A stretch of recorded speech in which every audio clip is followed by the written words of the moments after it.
श्री सत्यनारायण भगवान की जय। श्री सत्यनारायण कथा का सनातन हिंदू धर्म में बहुत ही अधिक महत्व है। हिंदू धर्म के अनुसार श्री सत्यनारायण कथा को सुनने या सत्यनारायण भगवान की पूजा करने से ही जीवन के सभी कष्ट दूर होते हैं। हिंदू पंचांग के अनुसार हर महीने की पूर्णिमा तिथि को हमें सत्यनारायण भगवान की कथा अवश्य ही करवानी चाहिए। ऐसी मान्यता है कि हजारों लाखों वर्षों तक किए गए यज्ञ का फल मात्र भगवान सत्यनारायण की कथा सुनने व उनके पूजन करने से ही मिल जाता है। ऐसी भी मान्यता है कि जो व्यक्ति आज के दिन इस कथा को सुनता है व पूजन करता है, उसके दुखों को भगवान श्री हरि स्वयं ही हर लेते हैं। स्कंद पुराण के अनुसार भगवान सत्यनारायण श्री हरि का ही दूसरा रूप है। तो आज की पूर्णिमा के शुभ अवसर पर श्री सत्यनारायण भगवान की संपूर्ण कथा सुनते हैं। लेकिन अगर आप चैनल पर पहली बार आए हैं तो वीडियो को लाइक कर लीजिए और कमेंट बॉक्स में श्री सत्यनारायण भगवान की जय जरूर लिखिए। तो आइए कथा को प्रारंभ करते हैं। पहला अध्याय। एक समय नैमिषारण्य तीर्थ में शौक आदि 88,000 ऋषियों ने श्री सूत जी से पूछा, हे प्रभु, इस कलयुग में वेद विद्या रहित मनुष्य को प्रभु भक्ति किस प्रकार मिलेगी तथा उनका उद्धार कैसे होगा? हे मुनि श्रेष्ठ, कोई ऐसा तप कहिए जिससे थोड़े ही समय में पुण्य प्राप्त होवे तथा मनवांचित फल मिले। यह कथा सुनने की हमारी इच्छा है। सर्वशास्त्र ज्ञाता श्री सूत जी बोले, हे वैष्णवों में पूज्य, आप सबने प्राणियों के हित की बात पूछी है। अब मैं आपको उस श्रेष्ठ व्रत को आप सब लोगों से कहूंगा जिस व्रत को नारद जी ने लक्ष्मी नारायण से पूछा था और लक्ष्मीपति ने मुनि श्रेष्ठ नारद से कहा था। तो ध्यान से सुनो। पहला अध्याय। एक समय योगीराज नारद जी दूसरों के हित की इच्छा से अनेकों लोकों में घूमते हुए मृत्युलोक में आ पहुंचे। यहाँ अनेक योनियों में जन्मे हुए प्राय सभी मनुष्यों को अपने कर्मों द्वारा उन्होंने अनेकों दुखों से पीड़ित देखकर सोचा कि किस यत्न को करने से निश्चय ही इनके दुखों का नाश हो सकेगा। ऐसा मन में सोचकर वह विष्णु लोक को गए। वहां श्वेत वर्ण और 4 भुजाओं वाले देवों के ईश नारायण को, जिनके हाथों में शंख, चक्र, गदा और पद्म थे, वे वरमाला पहने हुए थे, देखकर स्तुति करने लगे। हे भगवान, आप अत्यंत शक्ति से संपन्न हैं। मन तथा वाणी भी आपको नहीं पा सकती। आपका आदि मध्य अंत नहीं है। निर्गुण स्वरूप के कारण भक्तों के दुखों को नष्ट करने वाले हो। आपको मेरा नमस्कार है। नारद जी की इस प्रकार स्तुति सुनकर भगवान विष्णु बोले, हे मुनि श्रेष्ठ, आपके मन में क्या है? आपका यहाँ किस काम के लिए आगमन हुआ है? निसंकोच कहो। तब नारद मुनि बोले, मृत्यु लोक में सब मनुष्य जो अनेक योनियों में पैदा हुए हैं, अपने अपने कर्मों के द्वारा अनेक प्रकार के दुखों से दुखी हो रहे हैं। हे नाथ, मुझ पर दया रखते हो तो बताइए कि उन मनुष्यों के सब दुख थोड़े से ही प्रयत्न से कैसे दूर हो सकते हैं? श्री भगवान जी बोले, हे नारद, मनुष्य की भलाई करने के लिए तुमने बहुत अच्छी बात पूछी है। जिस काम के करने से मनुष्य मोह से छूट जाता है वह मैं कहता हूँ। सुनो, बहुत पुण्य देने वाला, स्वर्ग तथा मृत्युलोक दोनों में दुर्लभ एक उत्तम व्रत है।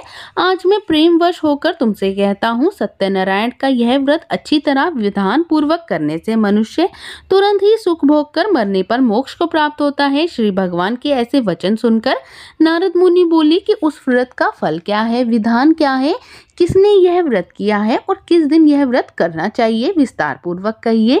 भगवान बोले, दुख और शोक आदि को दूर करने वाला, धन धान्य को बढ़ाने वाला, सौभाग्य तथा संतान देने वाला यह व्रत सब स्थानों पर विजय करने वाला है।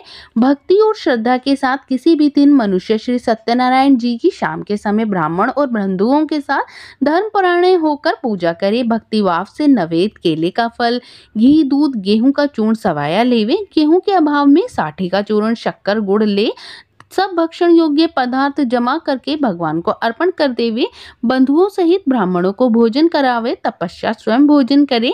नित्य गीत आचरण कर सत्यनारायण भगवान का स्मरण करता हुआ समय व्यतीत करे। इस प्रकार व्रत करने पर मनुष्य की इच्छा निश्चय ही पूरी होती है। विशेषकर कली काल में भूमि पर यही मोक्ष का सरल उपाय है। दूसरा अध्याय। सूत जी बोलिए, ऋषियों, जिसने पहले के समय में इस व्रत को किया है उसका इतिहास कहता हूँ, ध्यान से सुनो। सुंदर काशीपुरी नगरी में एक अत्यंत निर्धन ब्राह्मण रहता था। वह भूख और प्यास से बेचैन हुआ नित्य ही पृथ्वी पर घूमता रहता था।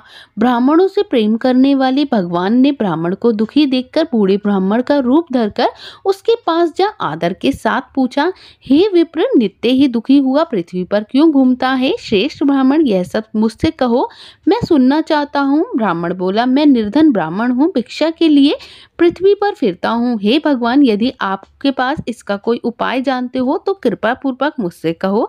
वृद्ध ब्राह्मण बोला कि सत्यनारायण भगवान मनवांछित फल देने वाले हैं, इसलिए हे ब्राह्मण, तू उनका पूजन कर, जिसके करने से मनुष्य सब दुखों से मुक्त होता है। ब्राह्मण को व्रत का सारा विधान बताकर बूढ़े ब्राह्मण का रूप धारण करने वाले सत्यनारायण भगवान अंतर्ध्यान हो गए। जिस व्रत को वृद्ध ब्राह्मण ने बताया है, मैं उसको करूंगा। यह निश्चय करने पर उसे रात में नींद आई। वह सवेरे उठ सत्यनारायण जी के व्रत का निश्चय कर भिक्षा के लिए चला गया। उस दिन उसको भिक्षा में बहुत सा धन मिला, जिससे उसने बंधु और बांधुओं के साथ सत्यनारायण जी का व्रत किया। इसके करने से वह विप्र सब दुखों से छुटकर अनेक प्रकार की संपत्तियों से युक्त हुआ। उस समय से यह विप्र हर मास उस व्रत को करने लगा। इस तरह सत्यनारायण भगवान के व्रत को जो करेगा वह सब पापों से छूटकर मोक्ष को प्राप्त होगा। आगे जो पृथ्वी पर सत्यनारायण का व्रत करेगा वह मनुष्य सब दुखों से छूट जाएगा। इस तरह नारद जी ने नारायण का कहा हुआ यह व्रत मैंने तुमसे कहा है। हे विप्रो, अब मैं और क्या कहूँ? ऋषि बोले, हे मुनीश्वर, संसार में इस विप्र से सुनकर किस किसने यह व्रत किया है, हम सब सुनना चाहते हैं। इसके लिए हमारे मन में श्रद्धा है। सूत जी बोले, हे मुनियों, जिसने इस व्रत को किया है वह मैं सब तुमसे कहता हूँ। एक समय एक विप्र धन और ऐश्वर्य के अनुसार बंधुओं और बांधुओं के साथ व्रत करने को तैयार हुआ। उसी समय एक लकड़ी बेचने वाला बूढ़ा आदमी वहां आया। बाहर लकड़ियों को रखकर विप्र के मकान में गया। प्यास से दुखी लकड़हारा उसको व्रत करते देखकर विप्र को नमस्कार करने लगा कि यह आप क्या कर रहे हैं, इसके करने से क्या फल मिलता है, कृपया कर मुझसे कहे। ब्राह्मण ने कहा, यह सब मनोकामनाओं को पूरा करने वाला सत्यनारायण जी का व्रत है। इसकी कृपा से ही मेरे यहाँ धन धान्य आदि में वृद्धि हुई है। विप्र से इस व्रत के बारे में जानकर लकड़हारा बहुत प्रसन्न हुआ। तब वह चरणामृत लेकर प्रसाद खाने के बाद अपने घर को गया। लकड़हारे ने मन में इस प्रकार का संकल्प किया कि आज ग्राम में लकड़ी बेचने से जो धन मिलेगा उसी से वह सत्यनारायण देव का उत्तम व्रत करेगा। यह मन में विचार कर वह बूढ़ा आदमी लकड़ियों को अपने सर पर रखकर जिस नगर में धनवान लोग रहते थे वह ऐसे सुंदर नगर में गया। उस रोज वहां पर उसे उन लकड़ियों का दाम पहले दिनों से चौगुना मिला। तब वह बूढ़ा लकड़हारा दाम ले अति प्रसन्न होकर पके हुए केले की फली, शक्कर, घी, दूध, दही, गेहूं का चून इत्यादि सत्यनारायण भगवान के व्रत की कुल सामग्रियों को लेकर अपने घर गया। फिर उसने अपने भाइयों को बुलाकर विधि विधान के साथ श्री सत्यनारायण जी का व्रत व पूजन किया और उस व्रत के प्रभाव से वह बूढ़ा लकड़हारा धनपुत्र आदि से युक्त हुआ और संसार के समस्त सुखों को भोगकर बैकुंठ को चला गया। तीसरा अध्याय। सूत जी बोले, हे श्रेष्ठ मुनियों, अब मैं तुम्हें आगे ये कथा कहता हूँ, सुनो। पहले समय में एक उल्कामुख नाम का बुद्धिमान राजा था। वह सत्यवता और जितेंद्रिय था। वह प्रतिदिन देव स्थानों पर जाता था और गरीबों को धन देकर उनके कष्टों को दूर करता था। उसकी पत्नी कमल के समान मुख वाली और सती साध्वी थी। भद्रशिला नदी के तट पर उन दोनों ने श्री सत्यनारायण भगवान जी का व्रत किया। उस समय वहाँ एक साधु वैश्य आया। उसके पास व्यापार के लिए बहुत सा धन था। वह नाव को किनारे पर ठहराकर राजा के पास गया और राजा को व्रत करते हुए देखकर विनय के साथ पूछने लगा, हे राजन, भक्ति युक्त चित्त से आप यह क्या कर रहे हैं? मेरी सुनने की यह इच्छा है, सो आप मुझे बताइए। राजा बोला, हे साधु, अपने बंधुओं के साथ पुत्र आदि की प्राप्ति के लिए महाशक्तिमान सत्यनारायण जी का व्रत व पूजन किया जा रहा है। राजा के ऐसे वचन सुनकर साधु आदर से बोला, हे राजन, मुझसे इसका संविधान कहिए। मैं आपके कथन अनुसार इस व्रत को करूंगा। मेरी भी कोई संतान नहीं है, इससे निश्चय ही होगी। राजा से संविधान सुनकर व्यापार से निर्वृत्त हो वह आनंद के साथ घर गया। साधु ने अपनी स्त्री से संतान देने वाले इस व्रत का समाचार सुनाया और कहा, जब मेरी संतान होगी मैं तब इस व्रत को करूंगा। साधु ने ऐसे वचन अपनी स्त्री लीलावती से कहे। एक दिन उसकी स्त्री लीलावती पति के साथ आनंदित हो सांसारिक धर्म से पवित्र होकर सत्यनारायण भगवान जी की कृपा से गर्भवती हो गई और 10वें महीने में उनके यहाँ पर एक सुंदर कन्या का जन्म हुआ। दिनों दिन वह कन्या इस तरह बढ़ने लगी जैसे शुक्ल पक्ष में चंद्रमा बढ़ता है। कन्या का नाम कलावती रखा गया। तब लीलावती ने मीठे शब्दों में अपने पति से कहा कि जो आपने संकल्प किया था कि भगवान सत्यनारायण जी का व्रत करूंगा, अब आप उसे करिए। साधु बोला, हे प्रिय, इस कन्या के विवाह पर करूंगा। इस प्रकार पत्नी को आश्वासन दे वह नगर को गया।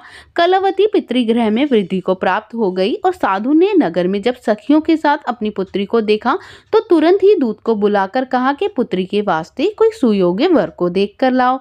साधु की आज्ञा पाकर दूत कंचन नगर पहुंचा और वहां खोज और देखभाल कर लड़की के लिए सुयोग्य वणिक पुत्र को ले आया।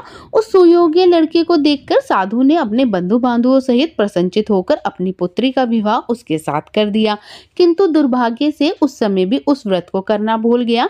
तब श्री भगवान क्रोधित हो गए और श्राप दिया कि तुम्हें दारुण दुख प्राप्त होगा। अपने कार्य में कुशल साधु बनिया जमाता सहित समुद्र के समीप स्थित रतनपुर नगर में गया। वहां दोनों ससुर जमाई चंद्रकेतु राजा के नगर में व्यापार करने लगे।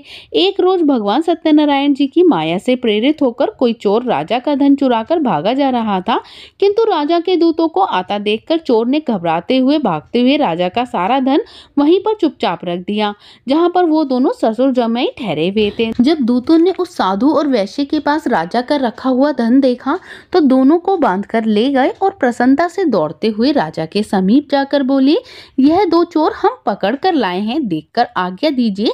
तब राजा की आज्ञा से उनको कठिन कारावास में डाल दिया गया और उनका सारा धन छीन लिया। सत्यनारायण भगवान के श्राप द्वारा उनकी पत्नी भी घर पर बहुत दुखी हुई और उनके घर पर जो धन रखा था चोर उसे भी चुरा कर ले गए। शारीरिक और मानसिक पीड़ा तथा भूख प्यास से अति दुखित हो अन्न की चिंता में कलावती एक ब्राह्मण के घर गई। वहां पर उसने सत्यनारायण भगवान का व्रत होते देखा, फिर कथा सुनी और प्रसाद ग्रहण कर घर को आ गई। माता ने कलावती से कहा, हे पुत्री, अब तक तुम कहाँ रही और तेरे मन में क्या है? कलावती बोली, हे माता, मैंने एक ब्राह्मण के घर में श्री सत्यनारायण भगवान का व्रत देखा है। कन्या के वचन सुनकर लीलावती भगवान की पूजन की तैयारी करने लगी। लीलावती के परिवार में बंधुओं सहित श्री सत्यनारायण भगवान का पूजन किया गया। वर मांगा कि मेरे पति और दामाद शीघ्र आवे। साथ ही प्रार्थना की कि हमसे जो अपराध हुआ है उसके लिए हमें क्षमा करें। सत्यनारायण भगवान इस व्रत से संतुष्ट हो गए और राजा चंद्रकेतु को स्वप्न में दर्शन देकर कहा, हे राजन, दोनों वैश्यों को प्रातः ही छोड़ दो और उनका सब धन जो तुमने ग्रहण किया है उन्हें दे दो, नहीं तो मैं तेरा धन, राज्य, पुत्रादि सब नष्ट कर दूंगा। राजा से ऐसे वचन कहकर भगवान अंतर्धान हो गए। प्रातःकाल राजा चंद्रकेतु ने सभा में अपना स्वप्न सुनाया। फिर दोनों वणिक पुत्रों को कैद से मुक्त कर सभा में बुलाया और कहा, हे महानुभावों, भावीवश तुम्हें ऐसा कठिन दुख प्राप्त हुआ है, अब तुम्हें कोई भय नहीं। ऐसा कहकर राजा ने उनको नए नए वस्त्र आभूषण पहनाए और उनका जितना भी धन लिया था उससे दूना धन देकर आदर से उन्हें विदा किया। दोनों वैश्य अपने घर चले गए। और आइए चौथा अध्याय शुरू करते हैं। चौथा अध्याय। सूत जी बोले, वैश्य ने मंगलाचार करके यात्रा आरंभ की और अपने नगर को चला। उनके थोड़ी दूर निकलने पर ही दंडी वेशधारी सत्यनारायण भगवान ने पूछा, हे साधु, तुम्हारी नाव में क्या है? अभिमानी वणिक हंसते हुए बोला, हे दंडी, आप क्यों पूछते हैं? क्या आप धन लेने की इच्छा रखते हैं? मेरी नाव में तो बेल और पत्ते भरे हैं। वैश्य का ऐसा कठोर वचन सुनकर भगवान ने कहा, तुम्हारा वचन सत्य हो। दंडी ऐसा कहकर वहां से दूर चले गए और दूर जाकर समुद्र के किनारे बैठ गए।